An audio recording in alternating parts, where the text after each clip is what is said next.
When I arrived here at Castle Espie, I heard rumours that there is a resident otter hanging around. Now, we haven't been able to see it on our live cameras yet, but we have been able to pick it up on a trail camera. And it's been a really beautiful sight. Little nose there, bumbling along, maybe having a little bit of a sniff. So beautiful to see.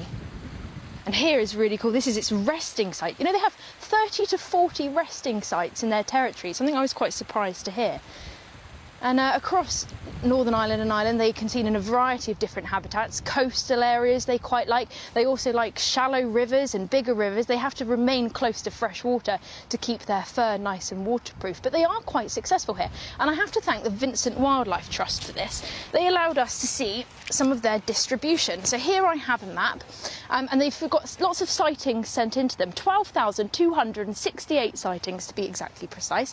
And you can see the key here, there are otters absolutely all over the place. They estimate that there could be as many as 12,000 individuals. So it's a bit of a stronghold, and it's quite reliable, their population numbers, although they do come under pressures like everywhere else in the UK with pollution and road traffic and so on. But DNA analysis, it gets really interesting because it shows it has such an ancient lineage, and we see a lot of differences in the populations of otters here in Northern Ireland and the Republic in comparison to elsewhere in the UK. This is a fantastic photo. Now, it's quite hard to judge pigmentation of an otter when it's wet, but its head is slightly darker than elsewhere in the UK. This otter, you can see it quite clearly. Look how dark. Look at those whiskers as well. I love this photograph, those sensitive whiskers glistening.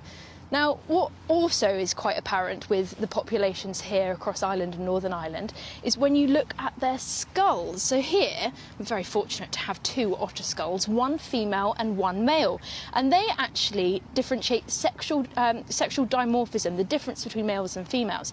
The male is considerably larger than the female. And you can see it's relatively obvious here. And when I get a skull, I can't help but have a look at its teeth. And it's got specialised carnassial teeth and molars to help it shred open the flesh of fish when, of course, it is feeding. And this is fantastic footage sent in to us by Ronald. And look at it there, using the side of its mouth to open up that fish and get a good, juicy, nutritious meal. And I love this bit. Look at that, it's rolling around, having a scratch on the rocks as the tide comes up. Oh, it's a sight that just makes your heart sing, doesn't it? I always love otters. I've always had a bit of an affinity for them.